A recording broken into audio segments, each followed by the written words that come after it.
Hello everyone, this is Dushyant Singh and welcome to Adhyayan Adda the GS world. प्राचीन भारत में मौर्योत्तर काल को समाप्त करने के बाद आज इस सेशन में हम स्टार्ट करने जा रहे हैं गुप्त काल। इस एक ही वीडियो में हम गुप्त काल के सभी शासकों को कवर करेंगे। यानी आज का जो सेशन है वो गुप्त वंश के संस्थापक श्रीगुप्त से लेकर के गुप्त वंश के अंतिम शासक विष्णुगुप्त तक के सभी शासकों पर ओरिएंटेड है। तो समय न गंवाते हुए आज की क्लास स्टार्ट करते हैं। गुप्त वंश की स्थापना की थी श्रीगुप्त ने 240 ईस्वी में। इसका जो शासनकाल माना जाता है 240 ईस्वी से लेकर के 280 ईस्वी तक माना जाता है। श्रीगुप्त के बाद में एक और शासक हुआ था घटोत्कच गुप्त। इसका शासन 280 ईस्वी से 319 ईस्वी माना जाता है। लेकिन गुप्त वंश के वास्तविक संस्थापक की बात करें तो गुप्त वंश का वास्तविक संस्थापक चंद्रगुप्त प्रथम को माना जाता है। इसमें कोई दो राय नहीं है कि गुप्त वंश की स्थापना श्रीगुप्त ने ही की थी। लेकिन गुप्त वंश का वास्तविक संस्थापक चंद्रगुप्त प्रथम को क्यों माना जाता है, इसका कारण ये है कि जो चंद्रगुप्त प्रथम से पहले दो शासक थे श्रीगुप्त और घटोत्कच गुप्त, ये दोनों ही पूर्ण रूप से स्वतंत्र शासक नहीं थे। इसलिए भारतीय इतिहास में चंद्रगुप्त प्रथम को गुप्त वंश का वास्तविक संस्थापक माना जाता है। ठीक है, अब बात कर लेते हैं चंद्रगुप्त प्रथम के बारे में। चंद्रगुप्त प्रथम का शासनकाल 319 ईस्वी से 335 ईस्वी तक माना जाता है। ठीक है, ये गुप्त वंश का वास्तविक संस्थापक था एवं इसने अपनी राजधानी पाटलिपुत्र, जिसे आधुनिक समय में पटना के रूप में जाना जाता है, उसको चंद्रगुप्त प्रथम ने अपनी राजधानी बनाया था। चंद्रगुप्त प्रथम ने महाराजाधिराज की उपाधि धारण की थी। और जैसा कि गुप्त वंश में देखने को मिलता है, जो गुप्त शासक थे वो काफ़ी भारी भरकम उपाधियां धारण करते थे। गुप्त वंश के शासकों में महाराजाधिराज और परम भट्टारक जैसी उपाधियां देखने को मिलती हैं। चंद्रगुप्त प्रथम के राज्यारोहण की जो तिथि है, यानी जिस दिन या जिस समय यह राजगद्दी पर बैठा था, इसने शासन की बागडोर, गुप्त वंश की बागडोर अपने हाथ में ली थी, वो समयावधि मानी जाती है 319 ईस्वी। और इसी 319 ईस्वी से गुप्त संवत का आरंभ माना जाता है। ठीक है, चंद्रगुप्त प्रथम के राज्यारोहण की तिथि से ही गुप्त संवत प्रारंभ माना जाता है। चंद्रगुप्त प्रथम ने लिच्छवी राजकुमारी कुमार देवी से विवाह किया, यानी इसकी पत्नी का नाम कुमार देवी था। और इसके साथ साथ चंद्रगुप्त प्रथम को श्रेय जाता है कि इसने गुप्तों में, ठीक है याद रखना है, गुप्तों में, कंप्लीटली मतलब पूरे इतिहास की बात नहीं हो रही है, सिर्फ गुप्त वंश में, ठीक है, गुप्त शासकों में सबसे पहले चांदी की मुद्रा जारी करने वाला प्रथम शासक गुप्तों में कौन था? चंद्रगुप्त प्रथम। ठीक है, गुप्तों में सर्वप्रथम इसने चांदी की मुद्रा का प्रचलन प्रारंभ किया था। इसके बाद में चंद्रगुप्त प्रथम के बाद में आता है समुद्रगुप्त। समुद्रगुप्त का शासनकाल 335 ईस्वी से 380 ईस्वी माना जाता है। समुद्रगुप्त जो था वो कला और संगीत का काफ़ी प्रेमी था, कला संगीत से काफ़ी प्रेम करता था और इसी वजह से इसने कविराज की उपाधि धारण की थी। ठीक है, चंद्रगुप्त प्रथम के बाद में जो समुद्रगुप्त आता है ये कला और संगीत का प्रेमी था, इसीलिए इसने कविराज की उपाधि धारण की थी। अगर बात करें समुद्रगुप्त के शासनकाल की तो समुद्रगुप्त ने जो गुप्तों का साम्राज्य था वो काफ़ी उसका विस्तार किया था, काफ़ी दूर दूर तक इसने अपना साम्राज्य फैला दिया था। इसने काफ़ी क्षेत्रों पर विजय प्राप्त की थी। ठीक है, इसके विजित क्षेत्रों की बात करें तो इसके विजित क्षेत्रों को निम्नलिखित तरीके से समझा जा सकता है। जैसे गंगा यमुना दोआब के जितने भी राज्य थे उनको समुद्रगुप्त ने जीत लिया था। पूर्वी हिमालय जो है, ईस्टर्न हिमालय है, उसके सीमावर्ती राज्य जो थे जैसे नेपाल है, असम है, बंगाल है, उन पर भी समुद्रगुप्त ने विजय प्राप्त की थी। इसके साथ साथ आटविक राज्य जंगली क्षेत्रों को कहा जाता था और जो कि उस समय पर उत्तर प्रदेश के गोरखपुर जिले से लेकर के मध्य प्रदेश के जबलपुर तक जितने भी क्षेत्र थे उन्हें समुद्रगुप्त ने जीता था। इसके साथ साथ पूर्वी दक्कन एवं दक्षिण भारत के राज्यों पर भी समुद्रगुप्त ने विजय प्राप्त की थी। अब एक बेहद महत्वपूर्ण प्रश्न ये बनता है कि समुद्रगुप्त की विजयों के बारे में जानकारी प्राप्त करने का स्रोत कौन सा है? ऐसा कौन सा स्रोत है, कौन सी वह सोर्स है जिसके द्वारा समुद्रगुप्त की विजयों की जानकारी मिलती है? तो वो है इसका प्रयाग स्तंभ लेख। ठीक है, प्रयाग स्तंभ लेख से ही हमें समुद्रगुप्त की विजयों की जानकारी मिलती है। प्रयाग स्तंभ लेख की रचना की थी हरिशेन के द्वारा। और हरिशेन कौन था, यहाँ से भी प्रश्न पूछा जाता है। हरिशेन समुद्रगुप्त का दरबारी कवि हुआ करता था। प्रयाग स्तंभ लेख जिस शैली में लिखा गया है, जिस शैली में इसकी रचना की गई है, उसका नाम है चंपू शैली। यहाँ से भी प्रश्न आपको देखने को मिलता है। मैंने ये कोशिश की है कि जितने भी प्रश्न परीक्षाओं में लास्ट ईयर्स में पूछे गए हैं उन सभी को मैंने यहाँ पर संकलित करने का प्रयास किया है। ठीक है, तो समुद्रगुप्त की विजयों की जानकारी कहाँ से मिली? प्रयाग स्तंभ लेख से। प्रयाग स्तंभ लेख किसके द्वारा रचित है? हरिशेन के द्वारा। हरिशेन समुद्रगुप्त का दरबारी कवि था। किस शैली में लिखा गया है प्रयाग स्तंभ लेख? चंपू शैली में। अब चंपू शैली क्या होती है? चंपू शैली वह शैली है जिसमें गद्य एवं पद्य दोनों शैलियों का प्रयोग किया जाता है। यानी जो प्रयाग स्तंभ लेख है इसमें गद्य पद्य दोनों का प्रयोग किया गया है। ऐसा माना जाता है या अभिलेखों से ऐसा पता चलता है कि समुद्रगुप्त ने कभी भी हार का सामना नहीं किया था, ये अविजित ही रहा था। समुद्रगुप्त अविजित रहा था, कोई भी शासक इस पर विजय प्राप्त नहीं कर पाया था और इसीलिए इतिहासकार विंसेंट स्मिथ ने इसे भारत के नेपोलियन की संज्ञा दी है। ठीक है, समुद्रगुप्त को भारत का नेपोलियन कहा जाता है। कभी कभी प्रश्न ये भी पूछा जाता है कि समुद्रगुप्त के समकालीन शासक कौन कौन से थे, और कुछ प्रमुख शासकों को मैंने यहाँ पर आपको दिखाने का प्रयास किया है।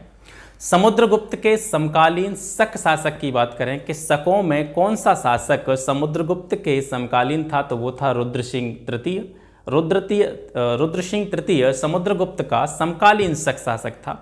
समकालीन कुषाण शासक के बारे में बात करें तो केदार कुषाण समुद्रगुप्त का समकालीन कुषाण शासक था।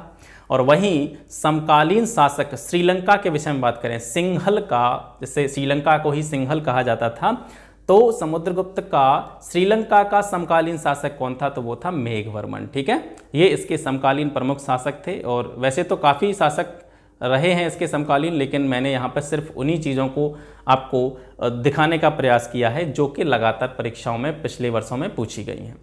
कुछ चीनी स्रोतों से यह पता चलता है कि मेघवर्मन जो कि श्रीलंका का शासक था, उसने गया में, ठीक है, गया में एक बौद्ध मंदिर को बनाने के लिए अनुमति प्राप्त करने के लिए एक अपना दूत समुद्रगुप्त के दरबार में भेजा था।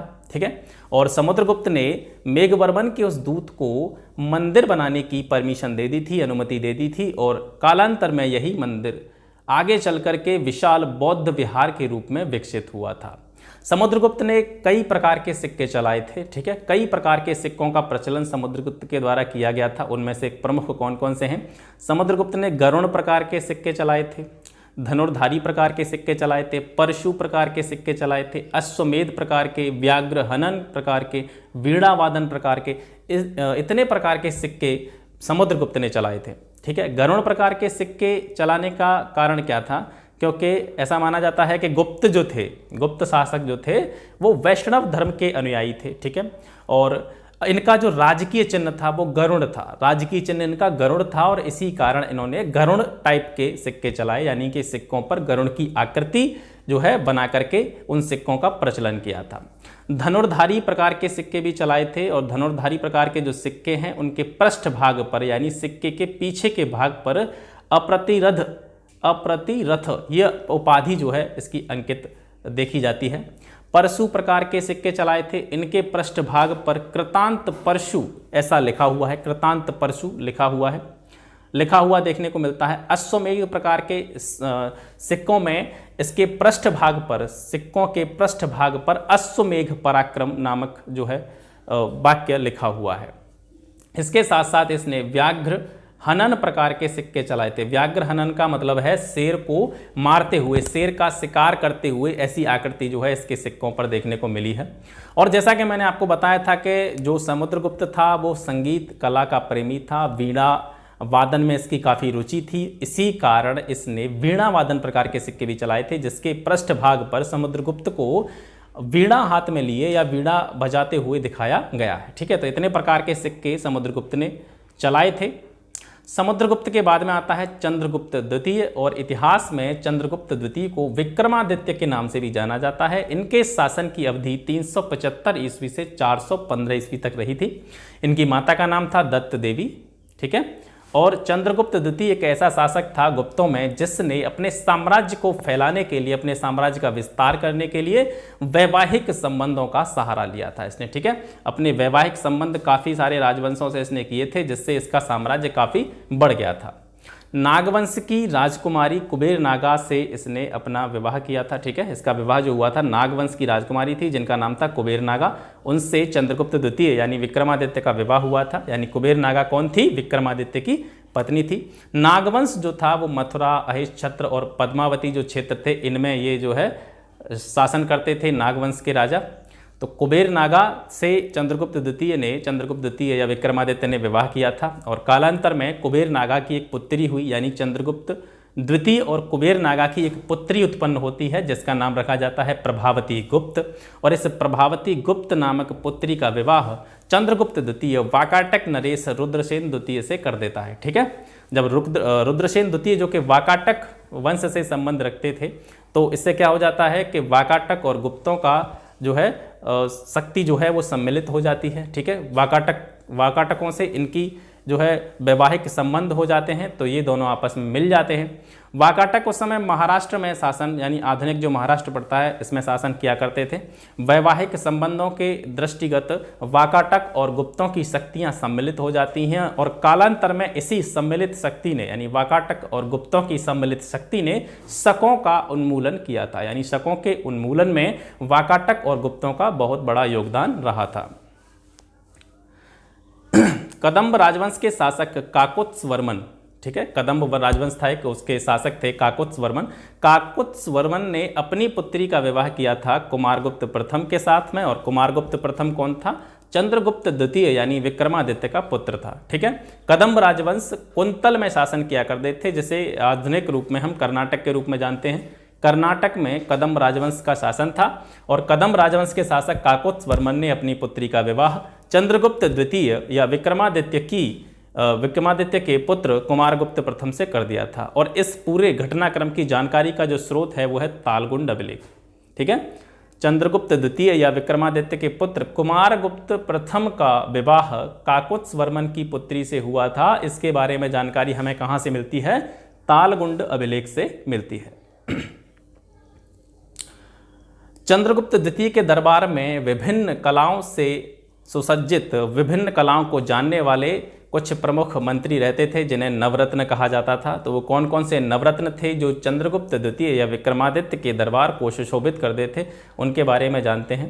कालिदास के बारे में कौन नहीं जानता, आप सभी जानते होंगे। कालिदास अपने समय के बेहद प्रतिभाशील कवि थे।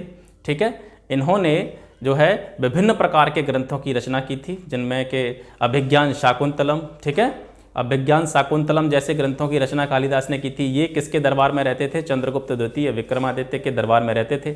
इसके साथ साथ धन्वंतरी जो कि चिकित्सा शास्त्र में काफ़ी बड़ा जो है ज्ञान रखते थे, बराह मिहिर जो कि खगोलवेत्ता थे उस समय के, अमर सिंह, छपड़क, शंकु, बेताल भट्ट, घटकर पर, बरुरुचि, ये सभी जो नवरत्न थे ये चंद्रगुप्त द्वितीय के दरबार में रहते थे। और इसमें से भी सबसे ज़्यादा प्रश्न जो पूछा जाता है, मैं बता रहा हूँ आपको फोकस करना है सिर्फ इन तीन पर। ठीक है, कालिदास, धन्वंतरी और बराह मिहिर, इनके बारे में सबसे ज़्यादा प्रश्न पूछे जाते हैं कि कालिदास किसके दरबार को सुशोभित करते थे, धन्वंतरी किसके दरबारी चिकित्सक थे, बराह मिहिर किसके दरबार में रहते थे? तो ये चंद्रगुप्त द्वितीय, जिसे विक्रमादित्य के नाम से जाना जाता है, उसके दरबार में ये जो है लोग रहते थे। ठीक है, इन्हें नवरत्न के रूप में जाना जाता था। ये सभी जितने भी नवरत्नों के बारे में अभी हम बात कर रहे थे, ये सभी चंद्रगुप्त द्वितीय की राजधानी उज्जैन के दरबार में रहते थे। उज्जैन दरबार में ये सभी लोग उपस्थित रहते थे। विक्रमादित्य के काल में चीनी यात्री भारत आया था जिसका नाम था फायान। ठीक है, विक्रमादित्य के काल में चीनी यात्री फायान भारत आया था। चीनी भाषा में फा का अर्थ होता है धर्म और हयान का अर्थ होता है आचार्य, इसलिए इसको धर्माचार्य भी कहा गया है। फायान को धर्माचार्य भी कहा गया है। फायान के बचपन का नाम अगर आप देखें तो बचपन का नाम था, इसका कोड यहाँ से भी प्रश्न पूछा जाता है, मैंने इसको यहाँ पे ऐड किया है। फायान के बचपन का नाम भी पूछ लिया जाता है। फायान के बचपन का नाम क्या था? कुड था, और इसे धर्माचार्य भी कहा जाता था। इसके भारत में यात्रा करने का कारण क्या था कि ये भारत में उस समय पर फैले हुए बौद्ध धर्म का अध्ययन करना चाहता था एवं बौद्ध स्थल जो भारत में निर्मित थे उनको देखने की इसकी काफ़ी प्रबल इच्छा थी और इसी इच्छा के कारण इसने भारत की यात्रा की थी। ये भारत में यात्रा करता हुआ सब जगह पर घूमा और इसने भारत का जो है वर्णन किया है, खास करके भारत का जो मध्य भाग है जिसे हम मध्य देश के नाम से जानते थे, मध्य देश का इसने वर्णन किया है। और क्या क्या वर्णन किया है उसके बारे में जानते हैं। इसने बताया कि मध्य देश जो था वो ब्राह्मणों का देश था। मध्य देश जो था वो ब्राह्मणों का देश था और यहाँ पर इतना अच्छा सिस्टम चलता था कि किसी को भी मृत्यु दंड नहीं दिया जाता था, यानी जो दंड प्रणाली थी वो काफ़ी शिथिल थी। यहाँ पर सिर्फ आर्थिक दंड ही व्यक्ति को दिया जाता था। इसके साथ साथ इसने चांडालों का भी विस्तृत वर्णन किया है। और प्रश्न यहाँ से ये भी पूछा जाता है कि चांडालों का विस्तृत वर्णन करने वाला प्रथम विदेशी यात्री कौन था, तो वो फायानी था, जिसने भारत में चांडालों का विस्तृत वर्णन किया है। इसके साथ साथ फायान ने बताया कि मध्य देश में बूचड़ खाने, जहाँ पर के पशुओं को काटा जाता है, बूचड़ खाने या फिर शराब घर जो थे, मदिरालय जो थे, वो उपस्थित नहीं थे। यहाँ पर बहुत अच्छा सिस्टम चलता था। इसके साथ साथ क्रय विक्रय में, खरीदा बेची में जिस चीज़ का प्रयोग होता था वो कौड़ियों का प्रयोग होता था। इतने सारे वर्णन फायान के द्वारा मध्य देश के बारे में किए गए हैं। इसके बाद ये पाटलिपुत्र पहुंचा। पाटलिपुत्र में जब इसने अशोक का राजमहल देखा तो वो इससे इतना इम्प्रेस हुआ कि उसने बताया कि ये बिल्कुल देवताओं के द्वारा निर्मित हुआ प्रतीत होता है। ऐसा लगता है कि इसका निर्माण देवताओं के द्वारा किया गया होगा। ठीक है। नालंदा, राजगृह, बोध गया की फायान ने यात्रा की थी। नालंदा गया था, राजगृह गया था, बोध गया गया था। यहाँ सभी जो है बौद्ध स्थल हैं, ये इन सभी बौद्ध स्थलों का इसने भ्रमण किया था। और जब ये यहाँ से वापस जाने को उद्यत हुआ, जब ये यहाँ से वापस गया तो सबसे पहले इसने जो वापसी की अपनी यात्रा थी वो कहाँ से प्रारंभ की थी? वापसी की यात्रा इसने पाटलिपुत्र से प्रारंभ की थी। पाटलिपुत्र से चंपा पहुँचा, चंपा से पहुँचा ताम्लुक, ताम्रलिप्ति, जो कि प्राचीन भारत में एक बहुत फेमस बंदरगाह माना जाता है, ताम्लुक या ताम्रलिप्ति। यानी सबसे पहले इसने अपनी जो वापसी की यात्रा थी वो पाटलिपुत्र से प्रारंभ की। पाटलिपुत्र से चंपा पहुँचा, चंपा से ताम्लुक या ताम्रलिप्ति पहुँचा। ताम्रलिप्ति में यह 2 वर्ष रुका। ठीक है, 2 वर्ष यहाँ पर रुका। और इसने यहाँ पर क्या किया कि जितने भी इसने यात्राएं की थी, जितना भी इसने बौद्ध धर्म के विषय में जाना था, तो बौद्ध धर्म के जो ग्रंथ थे उनसे सारांश लेकर के इसने बौद्ध सूत्रों की प्रतिलिपियाँ तैयार की। ठीक है, अपने साथ ले जाने के लिए इसने बौद्ध सूत्रों की प्रतिलिपियाँ तैयार की। और उसके बाद में ताम्रलिप्ति से यह लंका एवं पूर्वी द्वीपों से होता हुआ अपने देश चीन लौट गया। इतना सारा विवरण आपको फायान के बारे में देखने को मिलता है।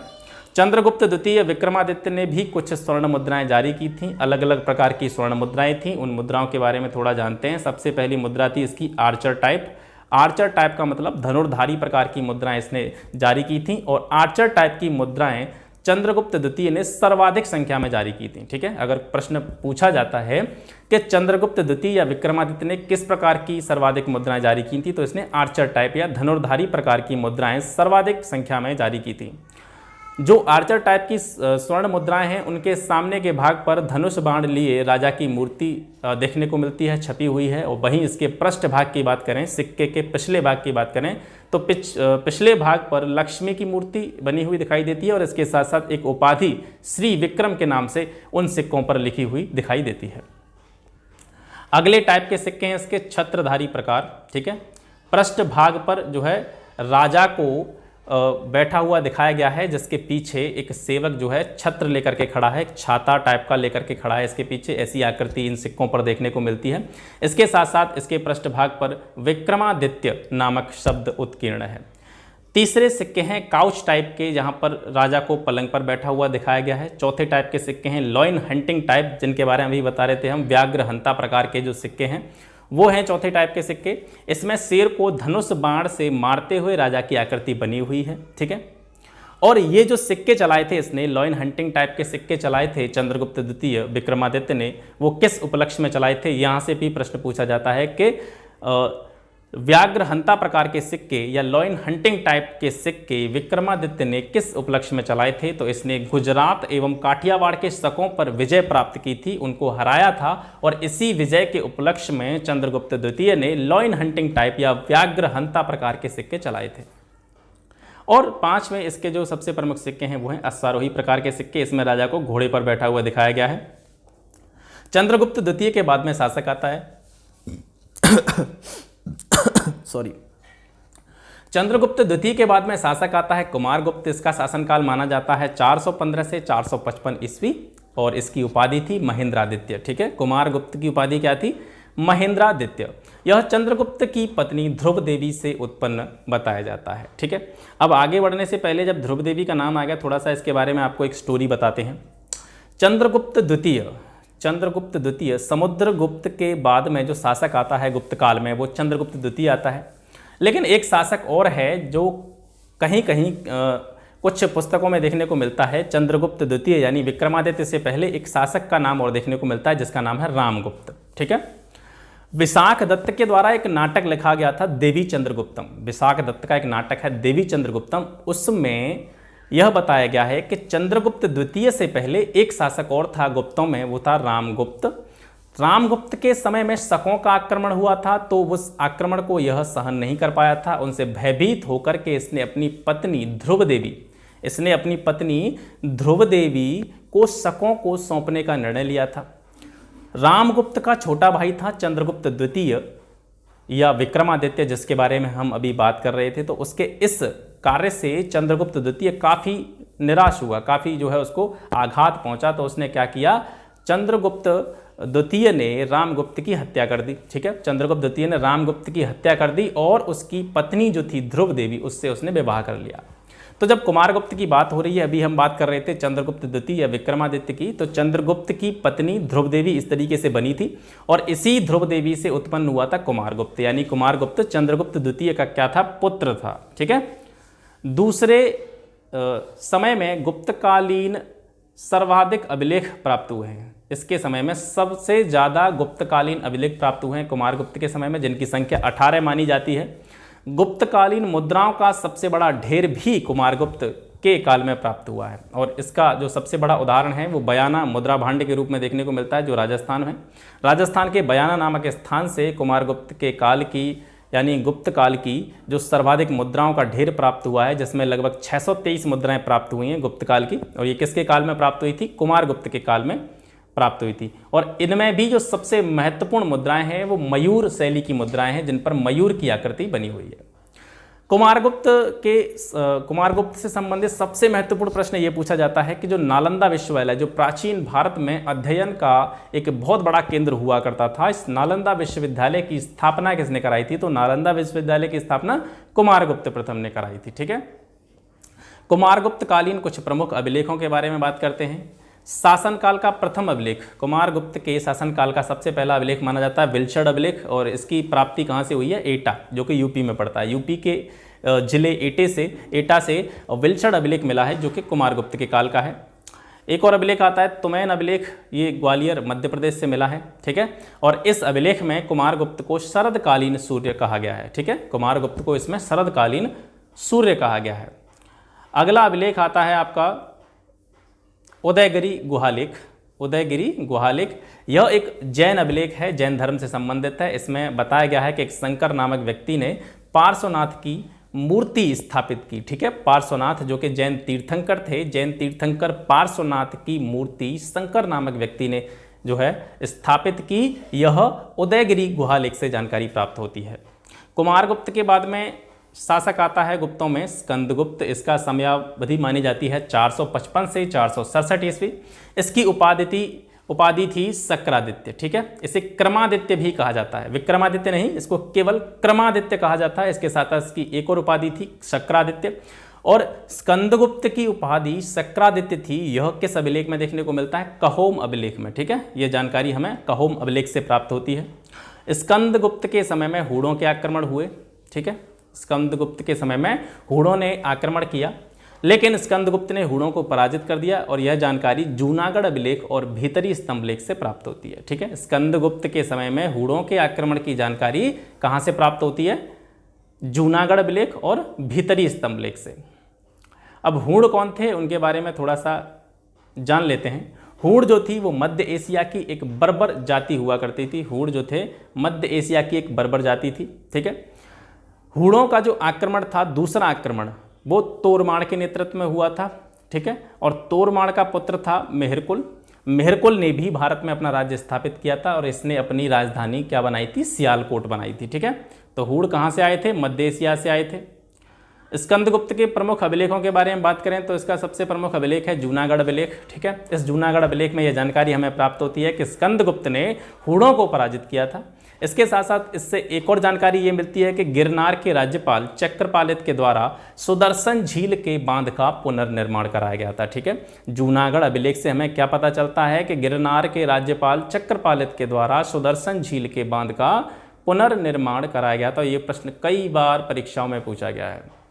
कहोम स्तंभ लेख, कहोम स्तंभ लेख कहाँ से मिला है, गोरखपुर, जो कि यूपी में पड़ता है। गोरखपुर यूपी से मिला है। ठीक है।